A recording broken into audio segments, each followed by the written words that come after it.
What's up, everybody? It's Aaron Duncan here at the Necessary Bluntness Sports Talk, back again with another Panthers video. This channel, I give recap analysis of NFL. I give a little bit of extra love to the Panthers, so make sure you guys hit the subscribe button. But in this video, I'm talking about the three biggest takeaways I had from the first game in the Week 1 loss against the Las Vegas Raiders. So let's go ahead and get into it. Hey, real quick, down below in the comments, let me know what you thought about the game and what your biggest takeaways were from Sunday's loss. Do you feel a little bit bad, and are you happy that we kind of lost the game because you want to tank for the next year? Or what did you see? Do you think there's going to be a long year for us because the Raiders aren't really that great and the competition is going to get harder? How are you feeling? What are your spirits like about this team right now? Let me know down below in the comments. So my first biggest takeaway that I noticed was defensively, and it had to do with the pass rush being completely absent. You know, we tried to revamp the D-line this year, picking up Stephen Weatherly in free agency, of course, drafting Derrick Brown and Yetur Gross-Matos, and we thought that we were going to see a little bit different by getting a little younger. You know, we got rid of some old guys last year. KK Short would get back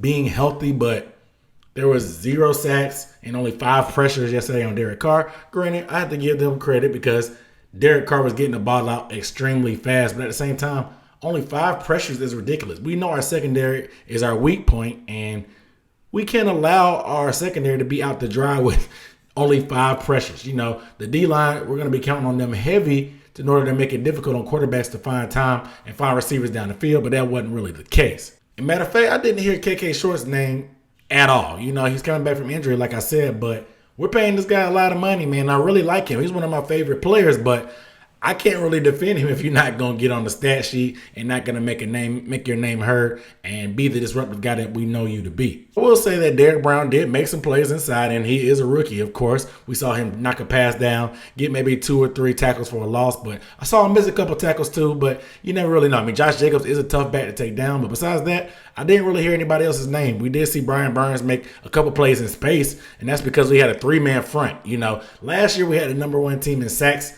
in the NFL, but most of those guys are gone, like I said. So I'm literally wondering what's going to happen, because if we can't count on our front 4, we knew our defense was going to struggle, but good Lord, if we don't get any kind of pressure, it's going to be a long year, and we're going to be giving up 34 points a game. You know, the Raiders aren't even really the hardest team on our schedule. Derek Carr is not even the top flight quarterback on our schedule. We still got to go against Brady, Rodgers, and Brady, Ryan, and Breeze a couple times this year, and it's not looking good already. Giving up 34 points and all that through the air, it's a little bit scary for me, and I'm a little bit nervous about us going forward for that defensive line standpoint. Now, to give them the benefit of the doubt, the Raiders do have a massive, huge offensive line. There must have grown men, some grown mountain men on that offensive line, and once they get on top of you and lean on you, it can be a little tough. But we have our own beef up front. Derrick Brown isn't small. You know what I'm saying? Yetur Gross-Matos is not small.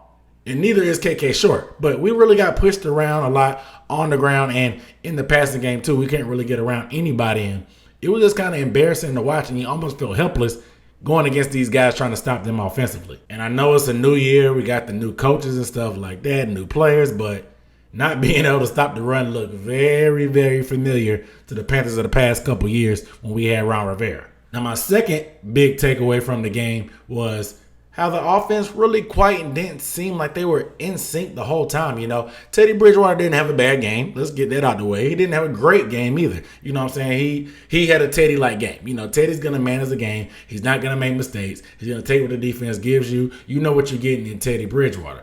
But at the same time, besides that bomb to Robbie Anderson, which was perfect, I'm glad we got to see Teddy unleash that deep ball, which is what a lot of people had a question about. He had a lot of shallow routes. I saw multiple times, I just really didn't realize what kind of team we had. We know Christian McCaffrey is the best running back in the league. And last year with North Turner, we knew it started and stopped with him. He was going to get the ball 20, 25, 30 times a game, and we knew that, and we built around that. This year, I know they're trying to take a little bit of pressure off of him. I think Christian had 26 touches. So I understand what they're trying to distribute the mail out there, but I just really didn't see what kind of identity we had. And we did have some good times where we scored on consecutive drives, but there were multiple times on 2 of our field goal drives earlier in the game that there were some questionable play calls and questionable decisions. And we all know that 4th and inches at the end of the game where we decided to give the ball to Alex Arma instead of Christian McCaffrey.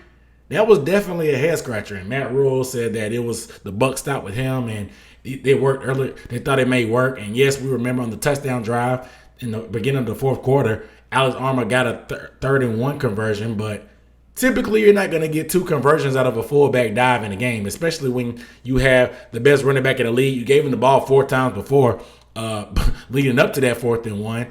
Why not give it to him one more time to bring you home? You know what I'm saying? We had the ball with a chance to score at the end of the game. It's pretty good. I mean, but I did have some question marks. Like there was some 3rd and longs where we ran a quick screen to Seth Roberts or a quick screen to DJ Moore that was completely off target. And Teddy and DJ and Curtis really just couldn't get on the same page. And it didn't seem like we were crisp. I mean, that could just be from the preseason. And I don't know. Maybe that's just some wrinkles we need to iron out and open it up down the line a little bit. But they just seem to be out of sync. However, the bright side is we scored 30 points, guys. And we had the ball at the end of the game with a chance to win. You can't really ask for too much more from your offense in the NFL to score 30 points. So I can nitpick and complain a little bit about the offense, but they got 30 points, and it is what it is. You know what I'm saying? So we just have to worry about some scenario play calls, like I said, with Joe Brady. He doesn't have much experience, and if you saw my top 10 offense video about the Panthers, you will see that I had those question marks about Joe Brady. Yeah, he may be smart to draw up schemes when he was at LSU, but it's a little bit different when you're in the game and the tempo, and you know what works and know what doesn't. And you got to catch the defense off guard because they're making adjustments, and you have to make your own adjustments. And we saw the inexperience come into play when you throw a screen on 3rd and 10 or you score a screen on 3rd and 7 when you're in field goal range and in the red zone trying to put on points. And field goals will get you beat. Touchdowns will win you games. So I would like to see us be a little bit more aggressive on 3rd and long. You know what I'm saying? Instead of throwing check downs and screens, and from that standpoint. And the third biggest takeaway is the secondary may be in trouble. You know, Dante Jackson got hurt 11 plays into the game, and Rhule Douglas actually came in and played pretty solid, but we were already thin at the cornerback position with our offseason signing Eli Apple getting hurt and Troy Pride being a rookie starting. And Troy Pride did show that he actually is a rookie. That long Henry Ruggs catch coming across the field. Matt Rhule actually said that he'll learn him once he gets more experience that he needs to be kind of a little bit deeper to kind of take away that throw. And then he also got burnt for a touchdown by Nelson Aguilar, but he actually was in pretty good position, so I don't want to fault him that much, but I'm very concerned about our depth. I did like what I saw from Jeremy Chin, though, being very active, playing every snap on defense and making 8 tackles as a rookie. He didn't seem scared. He took on Josh Jacobs a few times. He missed maybe 1 or 2 tackles, but you saw him lower the shoulder on Josh Jacobs a couple times, and he was fearless out there. And a lot of people had concerns about him playing at a lower level in college and can he make that jump to the pros? And he actually looked like he was fearless. He wasn't scared to mix it up, and he actually got his hands dirty a little bit, man. So I actually like what I saw from Jeremy Chin. But at the cornerback position, I have my concerns because this isn't even the best receiving core we're going to face. They had a lot of young guys with Brian Edwards and Henry Ruggs and Hunter Renfrow, and they kind of cooked us inside and outside and deep a little bit, even though they got rid of the ball pretty fast. But I'm a little concerned because we're going to face a lot better receiving cores as the season progresses. Like I said, with Julio Jones, Calvin Ridley, Mike Evans, Chris Godwin, Michael Thomas, guys like that. So we're going to have to grow up pretty fast. And I did like what I said. Like I said, Rhule Douglas, he's used to playing a little bit man coverage. So you can see that when he made that pass breakup to give us the ball back, to give us a chance to win, that's the type of scenarios he's good in. He's very competitive. He used to play in man because he came from the Eagles. The Eagles play a lot of man coverage, and he has that experience, and that's something a little different than the Panthers are used to because we actually used to play a lot of zone when it came to Ron Rivera back in the day. So I'm a little concerned because of our depth and our lack of talent and experience, but that was we've had trouble in the secondary for years. So I'm not gonna lie, it's gonna be some growing pains going forward, and it's gonna get ugly before it gets better, guys. I will say this: we did get lucky that Henry Ruggs got hurt early in the game because they were feeding him a lot, and it looks like they wanted to make a conscious effort to really get him involved. You know, he was the first round pick, and he's fast as lightning, and they tried him early, and they tried him often, so it was a good thing he got hurt. It could have been a lot worse, you know what I'm saying, but it is what it is. So a few other things I wanted to point out, though, besides the takeaways, are just shout out to Farrell Cooper. We actually had a pretty decent game at return the ball. He had a couple good punt returns and a good long kick return. I think it was about 38 yards and another 30-yarder later in the game, and the past couple of years, we've had struggles in the return game because we really haven't had a guy that we could count on, 1, to catch the ball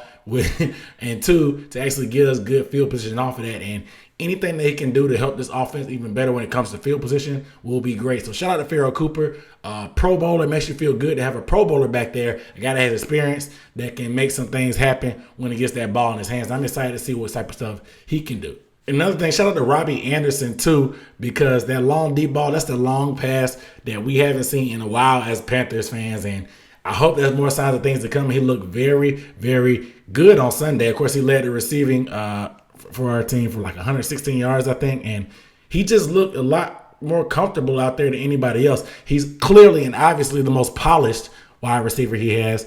You can argue that DJ Moore is better per se overall, but as far as policies running the route tree, being smart about running routes, catching the ball, knowing when to get down, being able to be deceptive in his routes, Robbie Anderson is the most polished wide receiver we have, and you can see him and Teddy already have an early connection. I'll be looking to see if Teddy develops anything else with DJ Moore and Curtis, but I'm glad and I like what I saw from Robbie. It looks to be a good offseason pickup. But this is Aaron Duncan with Necessary Blunt Sports Talk. That's pretty much it for this video, man. Make sure you guys hit the subscribe button and hit the bell icon too. That way you don't miss any videos. I'm dropping Panthers content. I'm dropping all kind of content from film breakdowns, analysis, all kind of stuff. So make sure you hit the bell icon and give the video a thumbs up too while you're at it. But without further ado, I'm signing off. I'll see you next time. Peace.